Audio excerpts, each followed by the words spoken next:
You know that moment when someone's audacity is so staggering, you almost have to admire it. Almost. I was floating in my pool on a Saturday afternoon, cold beer in hand, enjoying the kind of peace you only get after a brutal week at work. The sun was beating down, the water was perfect, and life felt good. That's when I heard it. The screech of expensive sneakers on concrete and a voice dripping with entitlement. "Hey, old man, you need to get out now." I opened one. I had to see a teenager standing at the edge of my pool, arms crossed, looking at me like I was the hired help who'd forgotten his place. This kid, maybe 17, designer, everything, had the kind of smirk that said he'd never heard the word no in his entire life. "This is HOA property," he announced. "My mom runs this neighborhood, so unless you want problems, I suggest you leave." I almost laughed. If only this entitled brat knew who he was talking to. Before we dive into how this all went down, drop a comment telling me where you're watching from and what time it is there. And if you love stories about entitled people getting what they deserve, hit that subscribe button. Trust me, you won't want to miss how this ends. Let me back up and explain how I ended up in this absurd situation. 6 months ago, I moved into Willowbrook Estates, one of those picture-perfect suburban neighborhoods where every lawn is manicured within an inch of its life, and the HOA rules are thicker than a phone book. I'd just been elected to a position that required me to relocate to this county, and this place seemed ideal. Quiet, safe, good property value. What I didn't know was that I was moving into a dictatorship disguised as a homeowners association. My first week there, I met Karen Mitchell. She showed up at my door on day 3 with a basket of muffins and a smile that didn't quite reach her eyes. Karen was the kind of woman who wore her authority like designer jewelry. Expensive, obvious, and meant to intimidate. Blonde highlights that cost more than most people's car payments, yoga pants that probably had a 3-figure price tag, and an expression that said she was always looking for someone to correct. "Welcome to the neighborhood," she said, her voice sugary sweet. "I'm Karen, the HOA president. Just want to make sure you received your welcome packet with all our community guidelines." I had received it. "All 47 pages," I replied. "I noticed your moving truck blocked the Henderson's driveway for about 20 minutes yesterday," she continued, that unshakable smile still in place. "Just a friendly reminder that we have very strict parking regulations. I'd hate for you to receive a citation on your first week." A citation for a moving truck that was temporarily parked while unloading my entire life. "I'll keep that in mind," I said, keeping my tone neutral. Years in my profession had taught me to read people, and I was reading Karen loud and clear, control freak, power hungry, the type who needed to establish dominance immediately. What I didn't mention to her, or to anyone, was my actual job. I learned early in my career that telling people what I did for a living changed how they acted around me. I wanted to be just another neighbor, not someone people felt they had to perform for, so I kept it vague. Public service, I'd say if anyone asked. County work, technically true. That decision would turn out to be both my biggest mistake and my greatest advantage. Karen's son, Brandon, I met about a week later. He was 17, drove a BMW, and had apparently been raised to believe that rules were suggestions for other people. I first encountered him when his music was rattling my windows at 2 a.m. on a Tuesday. I went over, knocked politely, and asked if he could turn it down. Brandon looked me up and down like I was something scraped off his shoe. "Dude, it's not even that late," he said, not lowering the volume. "Besides, my mom's the HOA president. We can do whatever we want." That phrase, "we can do whatever we want," I'd hear a lot over the next few months. The thing about the Mitchell family was that they'd weaponized the HOA into their personal enforcement agency. Karen had been president for 3 years, and in that time, she'd stacked the board with people who either owed her favors or were too intimidated to challenge her. Every meeting was a performance, where Karen decided who was in compliance and who wasn't, based entirely on whether she liked you. Mrs. Patterson, the elderly woman 3 doors down, had been fined $200 because her garden gnomes violated the aesthetic standards outlined in Section 14.3 of the HOA bylaws. Never mind that those gnomes had been there for 15 years before Karen took power. When Mrs. Patterson protested, Karen threatened daily inspections until she found more violations. The Johnsons, a young couple with a newborn, got cited because their car, a 10-year-old Honda, was deemed unsightly and lowering property values. Karen had actually measured the car's parking position and found it was 3 inches over the designated spot line. 3 inches. The fine, $500. And Brandon? Brandon was learning from the master. He parked his BMW across 2 spaces regularly. He threw parties that went until dawn. He borrowed Mr. Chin's lawnmower without asking and returned it broken, then denied ever touching it. When confronted, Karen would appear like a designer-clad dragon, breathing fire about harassment of her family and threatening legal action. The neighborhood lived in fear. People would see Karen coming and suddenly remember urgent errands. They'd comply with her absurd demands, repaint houses in approved colors, remove basketball hoops, even take down Christmas decorations, exactly on January 2nd, just to avoid becoming her next target. I try to stay neutral, keep my head down. My job was demanding enough without neighborhood drama. But I noticed things, the way conversations stopped when Karen walked by, the exhaustion on people's faces as they recounted the latest HOA decree, the quiet resignation of a community that had surrendered to tyranny. I had a few more run-ins with Brandon over those months. He'd rev his engine at 6 a.m. deliberately, it seemed. He'd let his friends park in front of my driveway. Once, I came home to find beer cans in my yard from a party that had spilled over from his place. Each time, I stayed calm, documented everything, and made polite requests. But Brandon's attitude got worse. He could sense I wasn't afraid of his mother, and that seemed to enrage him. Most people in this neighborhood trembled at the Mitchell name. I didn't.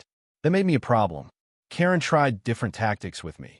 Surprise inspections where she'd show up with a clipboard searching for violations, letters about my grass being a 1/4 inch too long, complaints about my truck being commercial in nature and therefore banned under HOA rules.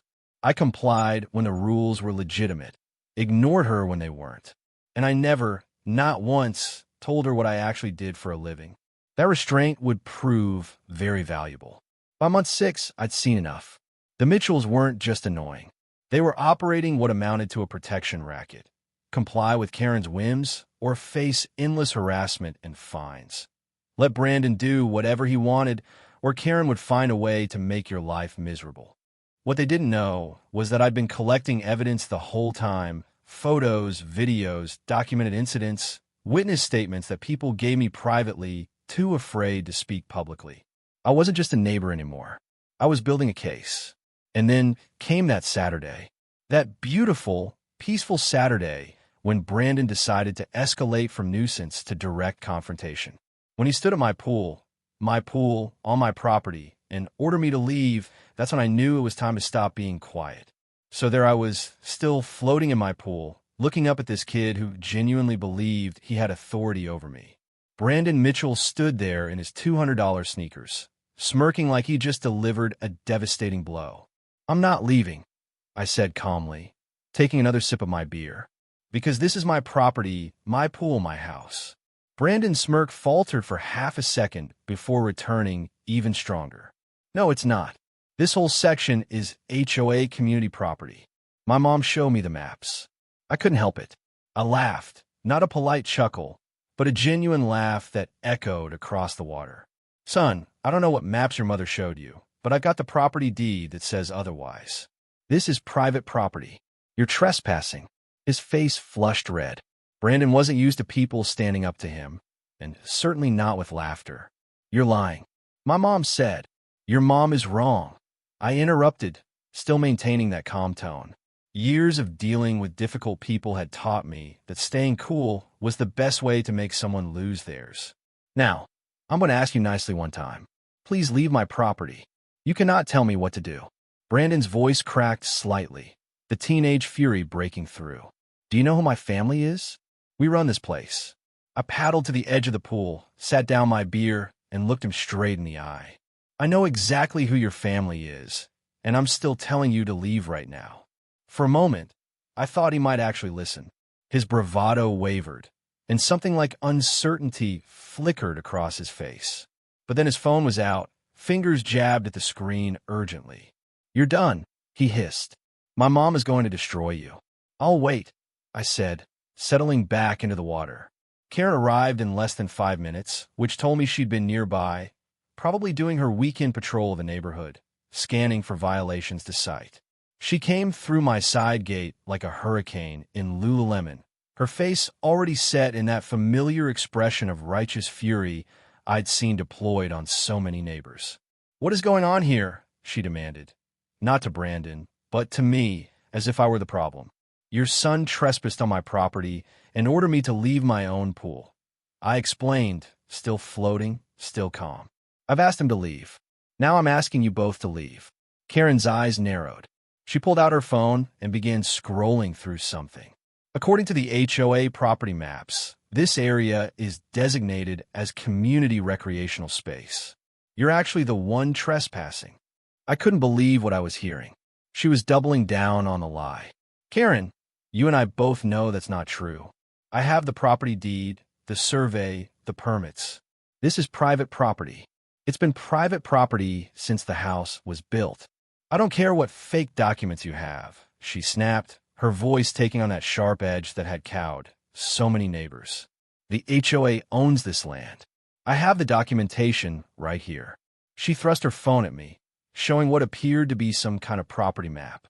I didn't even need to look closely to know it was fabricated. The boundaries were wrong, the lot numbers didn't match, and most tellingly, it looked like it had been made in Microsoft Paint.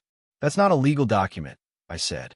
"It's an official HOA record," Karen declared, as if saying it with enough conviction would make it true. "And as president, I'm informing you that you're in violation of multiple bylaws. Unauthorized use of community property, harassment of community members." She gestured to Brandon, who was now recording the whole exchange on his phone, and failure to comply with HOA directives. Neighbors were starting to appear. Curtains moved, doors cracked open. Mrs. Patterson was on her porch, wringing her hands. The Johnsons watched from their window. Everyone wanted to see what was happening, but no one wanted to get involved. They'd already learned that lesson. "The fines alone will be substantial," Karen continued, warming to her performance. "I'm talking thousands of dollars. Plus, I'll be recommending to the board that we pursue legal action to have you removed from the community entirely."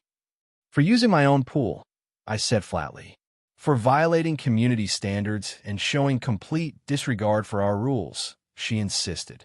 Brandon grinned now, filming everything, probably already planning how he'd edit it for his social media. "This is going viral, dude. Everyone's going to see what happens when you mess with us." I looked at Karen, then at Brandon, then at the neighbors watching from their houses, too afraid to speak up. This had gone on long enough, not just today, but for months, years, really. This whole neighborhood had been held hostage by these two, and everyone was too scared to do anything about it. "Karen," I said, climbing out of the pool and reaching for my towel, "I'm going to give you one last chance. Take your son and leave my property. Now." She laughed. Actually laughed. "Or what? Call the police?" "Please do. I'd love to explain to them how you're illegally occupying community property and threatening HOA leadership." "I'm not threatening anyone. I'm asking you to leave." "We're not going anywhere," Brandon chimed in, still recording. "This is our neighborhood. You're nobody." Karen nodded, crossing her arms. "That's right. You moved here 6 months ago thinking you could ignore our rules, avoid our fees, do whatever you want. Well, that's not how Willowbrook Estates works. We have standards. We have order. And people who don't comply face consequences." "Consequences," I repeated, serious. "Consequences," Karen emphasized. "I'm calling an emergency HOA board meeting for Monday night. We're going to discuss your multiple violations and what actions need to be taken. I suggest you attend, though. Frankly, the decision is already made." She turned to leave, Brandon following her, still filming me, standing there in my swim trunks, water dripping on my patio. "Oh, and one more thing," Karen called over her shoulder. "That truck of yours, the one you park in your driveway, I'm having it towed tomorrow. Commercial vehicles are strictly prohibited, and I've already been far too lenient with you." They walked away, Brandon's laughter echoing back to me. I stood there, watching them go, neighbors quickly disappearing back into their houses, not wanting to be seen associating with Karen's latest target. I looked down at my phone, sitting safely in a waterproof case on the patio table. Its recording light was still blinking. I'd captured everything. Consequences, I muttered to myself, a smile slowly spreading across my face. Yeah, Karen, let's talk about consequences. That evening, after Karen and Brandon left, something unexpected happened. Mrs. Patterson knocked on my door. She was 72, lived alone since her husband passed, and I'd watched her shrink every time Karen drove past. Now she stood on my porch, trembling slightly, holding a casserole dish like a shield. I saw what happened, she said quietly. May I come in? Over the next 2 hours, Mrs. Patterson told me everything. Not just her own experiences, but the entire neighborhood's 3-year nightmare under Karen's rule. The garden gnome incident I'd heard about, that was just the beginning. Karen had fined Mrs. Patterson repeatedly for various violations. Her mailbox was the wrong shade of black. Her doormat was 2 inches too large, her porch light too bright. The fines totaled over $3,000. Mrs. Patterson was living on Social Security. Those fines had forced her to skip medications. I thought about moving, she said, tears welling up. But I've lived here for 30 years. My husband and I raised our children here. Why should I be driven out by that woman? You shouldn't, I said firmly. But what can I do? She controls everything. The board just does whatever she says. I tried to fight one fine, and she tripled it, said I was disrespecting HOA authority. After Mrs. Patterson left, I couldn't sleep. I sat up, reviewing everything I had documented about the Mitchells, and realized this was bigger than just annoying neighbors. This is systematic harassment, possibly fraud, definitely abuse of power. The next morning, Tom Johnson stopped me while I was getting my newspaper. Hey, I heard about yesterday, he said, glancing around nervously as if Karen might appear from thin air. Listen, man, just be careful. The Mitchells, they're vindictive. When we first moved in, our car got keyed 3 times in 2 weeks. We couldn't prove it was Brandon, but it stopped after we paid a fine to Karen. That's extortion, I said. Probably, Tom shrugged helplessly. But what are we going to do? We've got a baby, a mortgage. We can't afford legal fees to fight the HOA, and Karen knows that. She targets people who can't fight back. Over the next few days, more neighbors came forward, speaking in hushed voices, always checking over their shoulders. Each had a story. The Chins told me how Brandon had borrowed their lawn mower and broken it. Then Karen cited them for having an improperly maintained lawn. When they explained their mower was broken by her son, she threatened daily inspections. The Rodriguezes described how their teenage daughter had rejected Brandon's advances at school. The next week, their house was egged. Security footage clearly showed Brandon's BMW, but when they went to Karen, she threatened to sue them for defamation. Marcus Webb, a single father of 2, told me about coming home to find his fence vandalized with spray paint. Karen immediately fined him for the eyesore and demanded he repaint it within 48 hours at his expense. He'd seen Brandon and his friends laughing in their yard that night, but had no way to prove it, Marcus said bitterly. She's untouchable. Her brother-in-law is a lawyer who sends threatening letters to anyone who challenges her. Her husband donates to local politicians. She's got connections everywhere. I listened to all of it, documented all of it, and felt my anger solidify into something cold and precise. The week after the pool incident, Brandon escalated. Monday evening, I came home to find him and 3 friends in my backyard, peering through my fence at the pool. Can I help you? I called out. Just checking out the community property, Brandon sneered, making sure everything was up to code. Tuesday, he drove past my house at least a dozen times, revving his engine and laying on the horn. When I tried to work from home, the noise was relentless. I called him, politely asking him to stop. He laughed and hung up. Wednesday, I discovered trash dumped on my lawn. Fast food bags, soda cups, cigarette butts. My security camera caught Brandon's BMW driving away at 3 a.m. Thursday, someone, who I had a strong suspicion about, slashed 2 of my truck tires while I was at work. Every incident I had documented, photos, videos, timestamps. I was building something bigger than just a defense against HOA harassment. But I needed one more piece, the final piece that would make this case undeniable. Friday, I had to work late. A major situation at the office kept me until almost midnight. When I returned, My pool area looked like a war zone. Beer bottles floated in the water. Pizza boxes were scattered across the deck. Someone had vomited in my flower beds. Patio furniture was overturned, and my expensive grill had been pushed into the pool. But the worst part? My neighbors had watched it happen and done nothing. "I'm sorry," Mrs. Patterson said when I knocked on her door, barely containing my fury. They showed up around 6. Brandon and at least 20 kids. They were loud, destructive. I called Karen, but she just laughed and said, "Boys will be boys." I wanted to call the police, but what could I do? Karen had warned everyone that if anyone called the authorities on her son, she would make their lives miserable. She'd find violations for everyone who dared, Mrs. Patterson whispered. I stood there on her porch, looking at this elderly woman terrorized into helplessness. And something in me snapped, not in anger, but in clarity. These people needed someone who couldn't be threatened, bullied, or intimidated.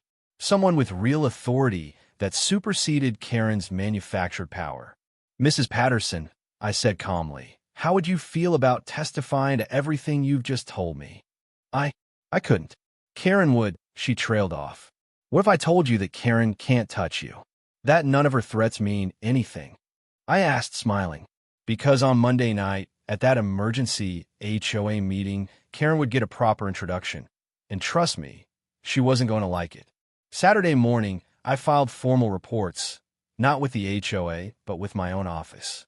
Trespassing, vandalism, harassment, destruction of property. I documented every incident, every witness statement, every piece of evidence collected over 6 months.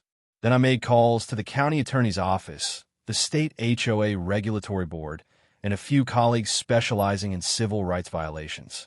By Sunday night, I had everything I needed. The trap was set. Karen had called an emergency meeting to crucify me. She had no idea she'd actually called her own trial. Monday couldn't come fast enough.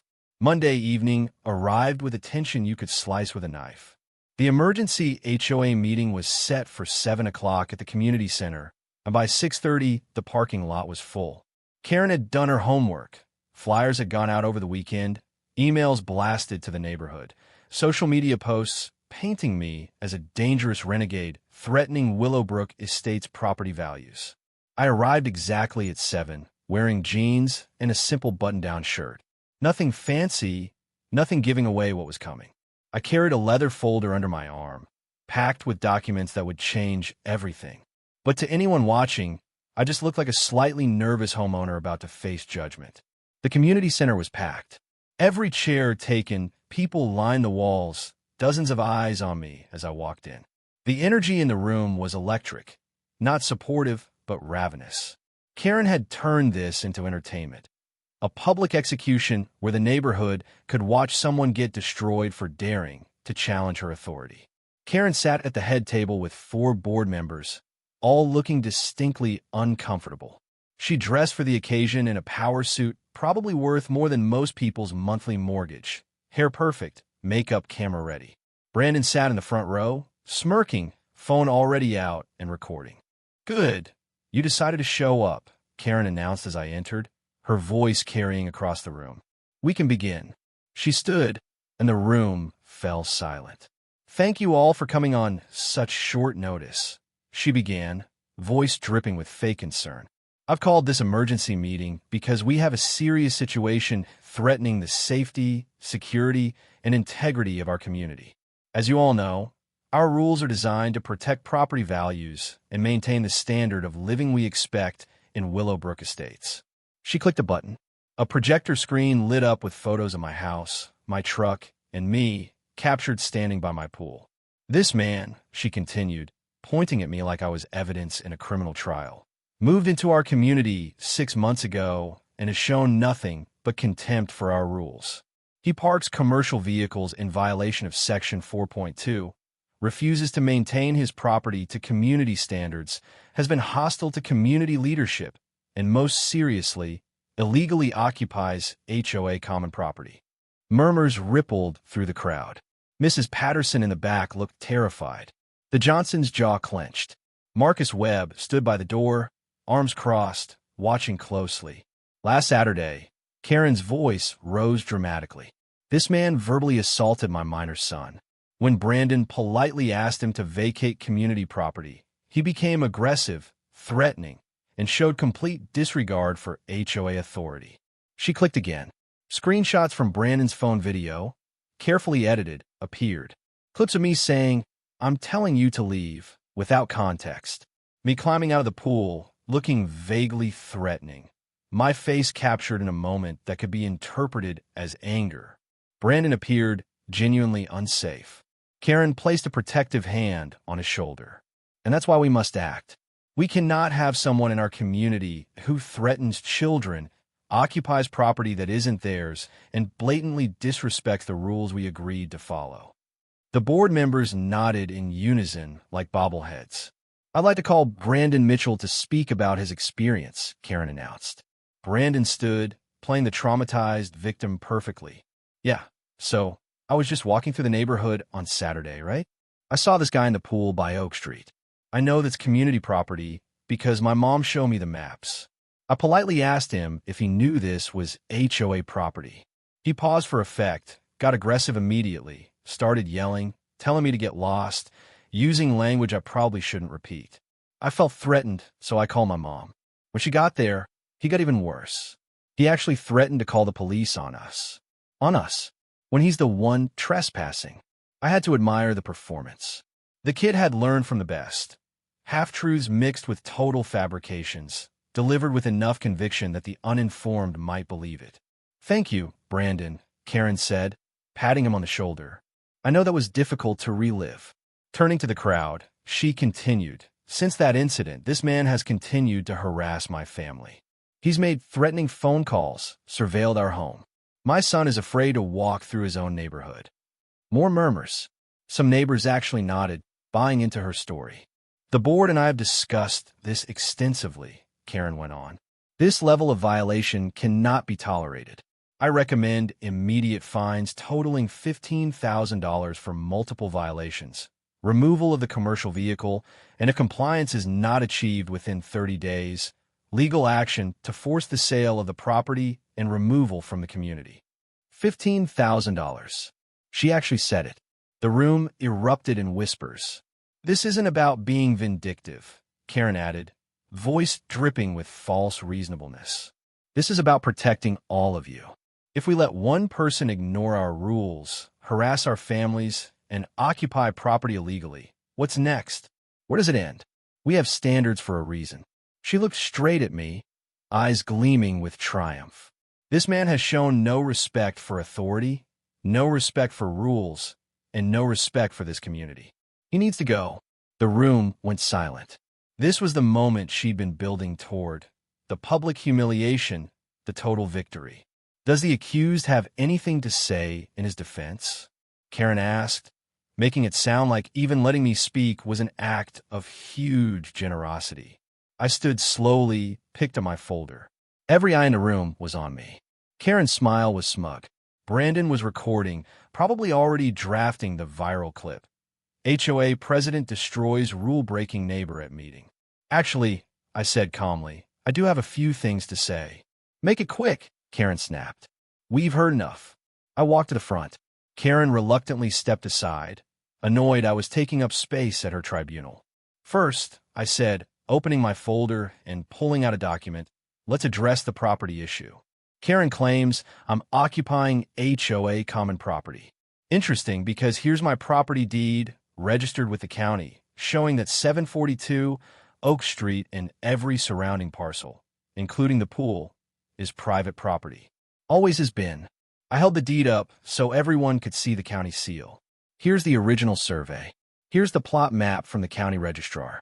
I pulled out another paper, a letter from the county zoning office confirming no part of 742 Oak Street has ever been designated HOA common property. Karen's smile faltered. "Those could be forged," she snapped. "They're not." I interrupted. "They're official county records. Anyone can verify them." I moved to the next file. Now, harassment. Karen accuses me of threatening her family, making harassing calls, surveilling their home. Serious accusations. I set my phone records on the table. Here are my logs for the past 6 months. You'll see I called Brandon exactly once last Tuesday, At 2:47 p.m., 43 seconds, politely asking him to stop honking in front of my house. He hung up, wanting to play the recording. Karen went pale. One-party consent is legal in this state. But the point is, one polite call isn't harassment. As for surveillance, I continued, I haven't been near your property. I've recorded activity on mine. I pulled up my tablet and cued the footage. Friday night, 6:15 p.m. I hit play. The big screen filled with crystal-clear video. Brandon's BMW pulling up, then Brandon and 20 teenagers piling over the fence, jumping into the pool, throwing a party. The timestamp was clear. The faces were clear. The room went dead silent as the footage showed bottles breaking, furniture being hurled, someone yelling about pushing the grill into the water. This lasted roughly 4 hours, I said, letting it play. Trespassing, vandalism, destruction of property, and underage drinking. Karen's face shifted from pale to red. That's taken out of context, she protested. There's 6 hours of footage. Do you want me to play all of it? I asked. Brandon had stopped recording. He watched the screen, finally realizing his pranks had been captured in high definition. But that's not all, I said, pulling out more documents. Let's talk pattern. Monday night, trash dumped on my lawn. Tuesday, constant horn harassment. Wednesday, more trash. Thursday, 2/truck tires. For each incident, I displayed footage and timestamps. Brandon's BMW appears in every single clip. Now here's where it gets interesting, I said, voice steady. I started documenting incidents 6 months ago, not just those involving me, but incidents across the neighborhood. I looked around the room. Mrs. Patterson, would you like to tell everyone about your garden gnomes? Mrs. Patterson stood, trembling but resolute. She fined me $200 because they violated Section 14.3, she said. They were there 15 years. The Johnsons? I prompted. Tom stood. We were fined $500 because our Honda was supposedly 3 inches over the parking line. Karen measured it herself. Marcus Webb stepped forward. My fence was spray-painted. I have footage showing Brandon's car that night. When I reported it, Karen fined me for the eyesore and demanded I repaint at my own expense. One by one, neighbors who'd been silent for years began to speak. People told stories of fines, threats, and retaliations that had haunted them. Karen started shaking her head violently. This is coordinated slander. You're all lying. No, I said. They're telling the truth, and I can prove it. I reached into my pocket and pulled out my badge. The gold shield caught the light as I held it up. I'm Sheriff Michael Reeves, elected sheriff of this county. Karen, you and your son are in a lot of trouble. Gasps echoed through the room. Karen's face drained of color. Brandon dropped his phone. The board members looked like they wanted to disappear. That's not possible, Karen stammered. You said you worked in public service. I do, I answered. I serve as the county sheriff. I moved here 6 months ago when I took office, and I kept my job quiet to be a normal neighbor. But you made that impossible. I set the badge on the table. I slid a thicker folder across the table. For 6 months, I've documented everything. Every fabricated violation, every coerced fine, every threat to intimidate residents, and every criminal act your son committed that you covered up. Karen tried to regain her footing. This is entrapment, she blurted. Entrapment requires inducement, I said. I didn't induce anyone to trespass or vandalize. You and your son acted on your own. I documented it. I turned to the board. Did any of you know Karen has been misappropriating HOA funds? The board members exchanged uncomfortable looks. Here are the financials, I said, sliding documents forward. Official HOA account statements beside Karen's personal bank records, special assessments traced to deposits in her accounts. Embezzlement. Fraud. You have no right to access my financial records, Karen hissed. I had probable cause and legal authority, I replied. Everything was obtained lawfully, unlike your actions the last 3 years. I faced the room. Here's what's going to happen. Brandon will be charged with criminal trespass, vandalism, destruction of property, and contributing to the delinquency of minors. Karen will be investigated for fraud, embezzlement, and abuse of power. The HOA's finances will be audited by the state board. You can't do this, Karen shrieked. My brother-in-law is a lawyer. We'll sue you for everything. Go ahead, I said calmly. I welcome discovery. Brandon suddenly stood, fists clenched, stepping toward me. You think your badge scares me? He spat. My family owns this neighborhood. We own you, Brandon, I said quietly. I strongly suggest you sit down and stay quiet. Or what? He shot back, chest puffed out, teenage bravado mixed with real panic. You gonna arrest me for having a party? Give me a break, old man. Then he made his final mistake. He shoved me. The moment his hand hit my chest, the room froze. That single shove, witnessed by over 100 people, sealed his fate. Brandon Mitchell, I said calmly, drawing handcuffs from my belt. You're under arrest for assault on a law enforcement officer, criminal trespass, vandalism, destruction of property, and contributing to the delinquency of minors. What? No, I barely touched you. Any unwanted physical contact with an officer is assault, I replied. Congratulations, you just upgraded your charges. I key my radio. Dispatch, this is Sheriff Reeves. I need 2 units at Willowbrook Estates Community Center. Suspect in custody. Karen screamed, lunging between me and her son. You leave him alone. This is abuse of power. Ma'am, step back, I said firmly. You're interfering with an arrest. I don't care. You're not taking my son. The doors opened. Deputy Martinez and Deputy Chun walked in, calm and professional. I had them on standby, parked 2 blocks away, just in case. Deputies, please escort Mrs. Mitchell away from the suspect, I instructed. Karen struggled, yelling about harassment, discrimination, and connections. Brandon bolted for the side door. Deputy Martinez was faster. Within seconds, he was in handcuffs, reading his rights, alternating between cursing and crying. You have the right to remain silent, Martinez began. This is so unfair. Brandon sobbed. I didn't do anything. It was just a party, just a joke. Anything you say can and will be used against you in a court of law, Martinez continued. Karen's meltdown was spectacular. She collapsed into a chair, then jumped up, shaking a finger at me. I'll destroy you. My brother-in-law will sue you into oblivion. You'll lose your job, your house, everything. Your brother-in-law is a tax attorney in Denver, I said calmly. Criminal defense isn't exactly his specialty. Gerald Hutchkins, one of the board members who had supported Karen loyally, stood. Karen, we need a board discussion without you present. Karen spun on him. Excuse me?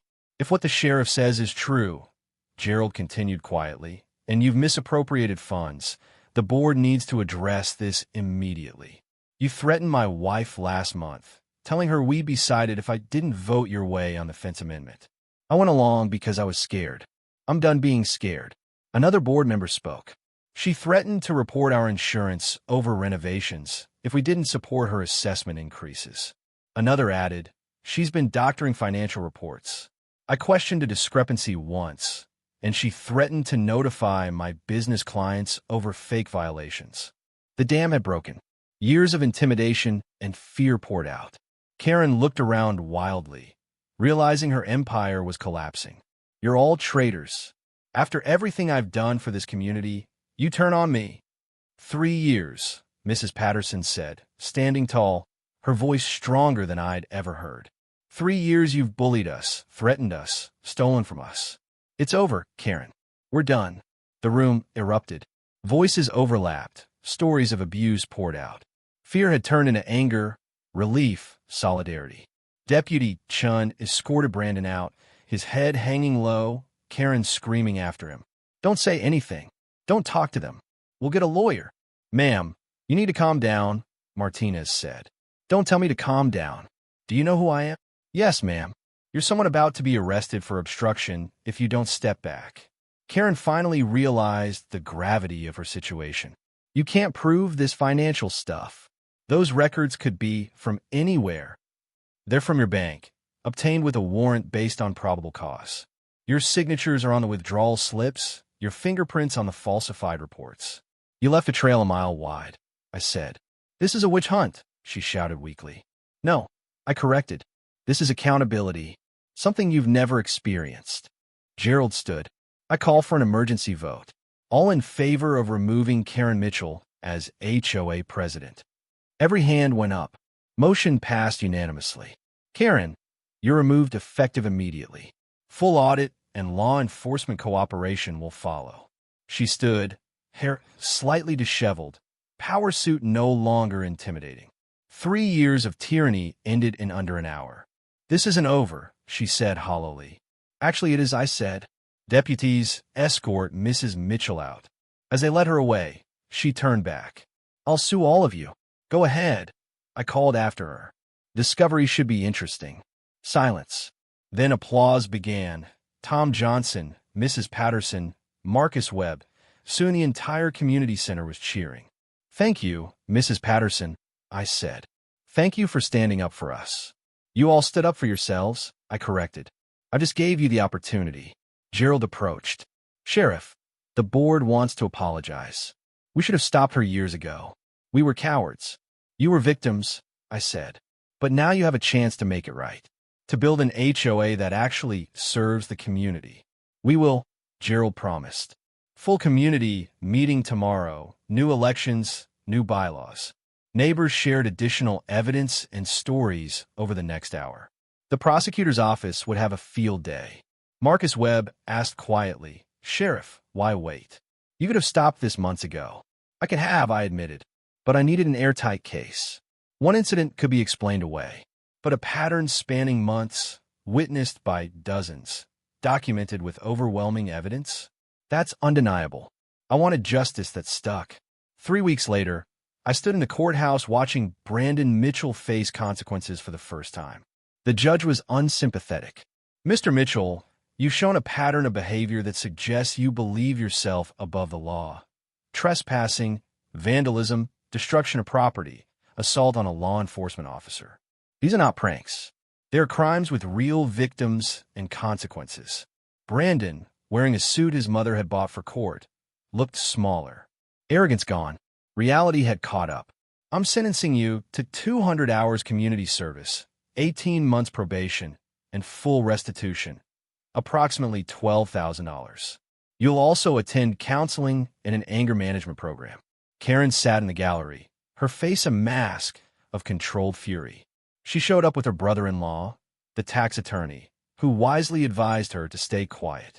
Every word she'd uttered for the past 3 weeks had only made things worse.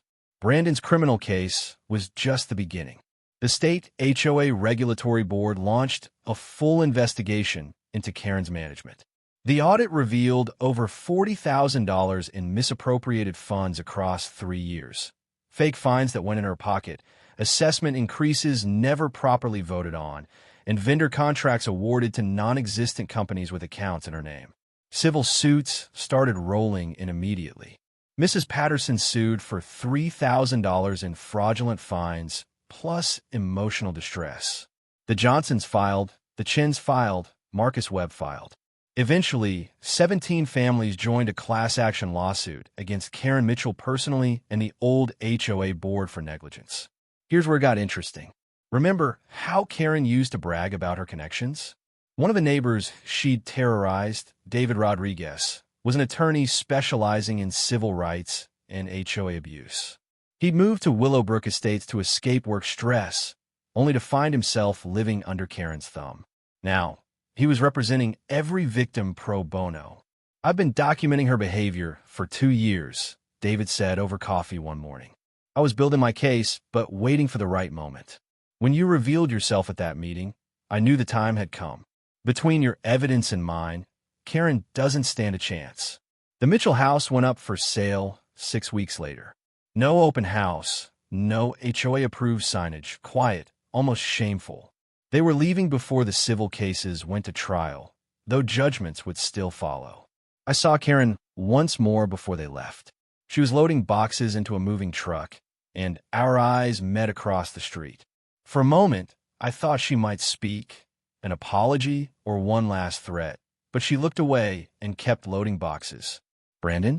I saw him on his first day of community service. He was assigned to help with neighborhood cleanup, picking up trash, pulling weeds, basic maintenance. The kid who once ordered people around like servants was now serving the community he'd terrorized. Sheriff Reeves. I I wanted to say I'm sorry, he said hesitantly during lunch break. For the pool, the vandalism, all of it. I studied him. The arrogance was gone, replaced by what looked like genuine remorse. Are you sorry you got caught? Or sorry you did it? He thought honestly, but mostly the second. I didn't realize how much damage we were doing. My mom made it seem like we were just maintaining standards, teaching lessons. I didn't see it as bullying. I know now that it was. He looked down at his orange safety vest. This sucks, but I guess I deserve it. You do? I agreed. But here's the thing about consequences. They're meant to teach. You're 17. You've got your whole life ahead. The question is, what kind of person are you going to be? He nodded and returned to work. Meanwhile, Willowbrook Estates was transforming. The new HOA board, elected through transparent, legitimate elections, immediately rescinded dozens of Karen's ridiculous rules. Garden gnomes were legal again. Ms. Patterson's gnomes returned like tiny Victoria soldiers. Reasonable parking regulations replaced petty restrictions. Approved color lists were scrapped. Excessive fines eliminated. The HOA became what it should have been, a community organization maintaining common areas and facilitating cooperation, not enforcing one person's ego. Gerald Hutchkins, now president, approached me about hosting a community pool day. Your pool, obviously, he said, completely voluntary. We thought it might help bring everyone together, show that we're really a community now. I agreed immediately. That first pool day was magical. Kids splashed where Brandon had once demanded I leave. Mrs. Patterson brought her famous potato salad. The Johnson's baby took his first swimming lesson. Marcus Webb manned the grill, my grill restored. Neighbors weren't nervous, worried about violations or fines. They were simply being friends. Tom Johnson approached with a beer. I've been thinking about what you did, keeping your job secret. Part of me wishes you told us. We could have ended this years ago. I've thought about that too, I admitted. Maybe I should have. But sometimes people need to get comfortable being themselves first. If I had led with the badge, Karen might have been more careful. We might never have gathered enough evidence to stop her. Silver lining to your secret identity. Huh? Something like that, he said. That evening, as the sun set and neighbors lingered by the pool, half empty but still full of laughter, I realized why I became a sheriff. Not for authority, not for power, but for moments like this. Protecting people who cannot protect themselves, standing between bullies and their victims. Karen and Brandon had believed their mythology. Power meant fear. Authority meant unquestioned obedience. They never understood that real strength comes from lifting people up, not pushing them down. The video Brandon had recorded that day at my pool, the one he intended to use as evidence against me, went viral, but not how he imagined. The unedited footage showing him trespassing and making demands became a cautionary tale about entitled behavior. Comments poured in, "This is what's wrong with HOA culture. That kid got what he deserved. Thank God for that, Sheriff." Justice has a funny way of balancing itself. You can push people down only so long before they push back.